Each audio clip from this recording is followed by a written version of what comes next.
Hello everyone, myself Anand Sakti. Welcome all of you to my YouTube channel. Today I have taken a very important topic from modern history, that is the partition of Bengal. Friends, we all know that Bengal was partitioned in the year 1905. But we should note the point that Bengal was partitioned once again in the year 1947. So in its history, Bengal was partitioned twice. If you want, you can note down the point. First time Bengal was partitioned in the year 1905 and second time Bengal was partitioned in the year 1947. However, you can also note down the point that Bengal was reunited in the year 1911. In this discussion, we will focus only on the partition of Bengal in the year 1905. Now let us try to understand why Bengal was partitioned in the year 1905. What were the reasons behind the partition of Bengal? Friends, Bengal at that time was one of the biggest provinces of India, not only in terms of population but also in terms of its geographical area. Apart from this, the people of Bengal were mostly political conscious. They were mostly educated, and Bengal at that time was considered as the nerve center of Indian nationalism. You can note down this point. Bengal was the nerve center of Indian nationalism. And also, Bengal was the home to many national leaders as well as social reformers.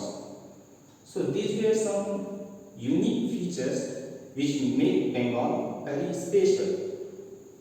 Now, British government, since they decided that Bengal is too much big province to administer single-handedly, so they decided to partition it in two parts.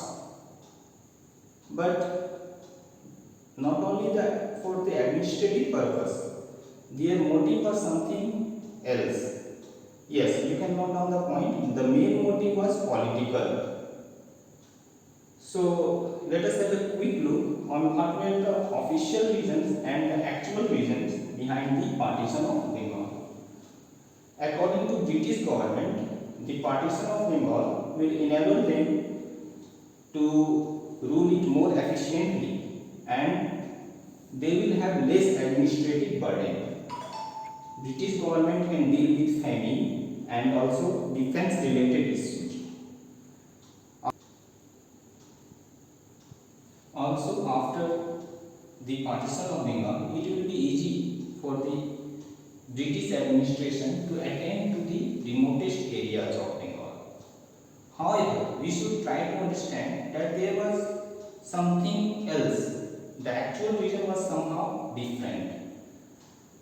The British government, they realized that Bengal was the nerve center of Indian nationalism, so they wanted to disrupt this sense of Indian nationalism. They wanted to weaken the national movement, and in order to do this, they adopted the policy of divide and rule. As well as another reason for the partition of Bengal, we can say that the reactionary policies of Lord Curzon. Friends, Lord Curzon was a very rude person and he never bothered regarding the opinions of other leaders. He always gave value to his own opinions. So now we will try to understand what happened on 20th of July 1905. On 20th of July 1905, the then Governor General and Viceroy of India, Lord Curzon, issued an order regarding the partition of Bengal. His partition plan was like this. Bengal was to be divided into two parts, Eastern Bengal and Western Bengal. Eastern Bengal was dominated by Muslims, whereas Western Bengal was dominated by Hindus. You can note down these points if you want. Eastern Bengal was dominated by Muslims. Eastern Bengal had population 31 million, while Western Bengal had population of 54 million. So you can see clearly here that British administration had divided Hindus and Muslims. This division of Hindus and Muslims they have intentionally done so as to create faction between Hindus and Muslims.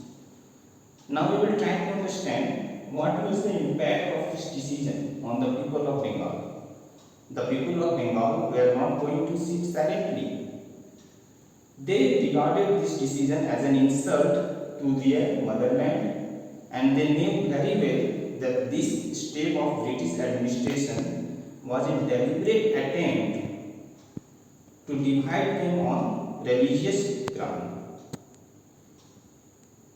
And also they took this as a challenge to Indian nationalism as well as blow to their language and culture. So what happened after this decision? Anti-partition movement started. You can note down the point, anti-partition movement. When it started on 7th of August 1905. In this anti-partition movement, people from different sections, Zamindars, lawyers, students, leaders from Indian National Congress all actively participated, and both moderate as well as militant wings of Indian National Congress cooperated each other in anti-partition movement. However, on the British government there was no any effect of all these protests, demonstrations. They simply ignored their protests, and so the partition of Bengal was finally done on 16th of October 1905. You can note it down. Partition of Bengal finally took place on 16th of October 1905, and this day was announced as the day of national mourning by the people of Bengal. After this decision, people across Bengal, they all started protesting. They came down to the streets and leaders sat down on demonstrations. People held meetings.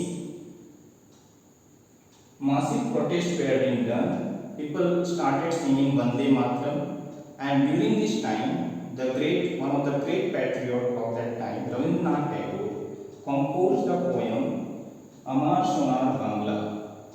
Here you can note down that this poem Amar Sonar Bangla was later on it became the national anthem of Bangladesh. So after the partition of Bengal, there was again a very strong opposition by all the sections of people. However, there was no any effect on the British government. Now, leaders from Bengal, they realized that these demonstrations, protests are not going to affect the British government. So they have to do something extra so as to realize the British government what they want to achieve. And then they started the SBM, that is Boycott and Swadeshi movement. Friends, we will learn regarding this Swadeshi and Boycott movement in my next video. And thank you all for watching. That's all for today.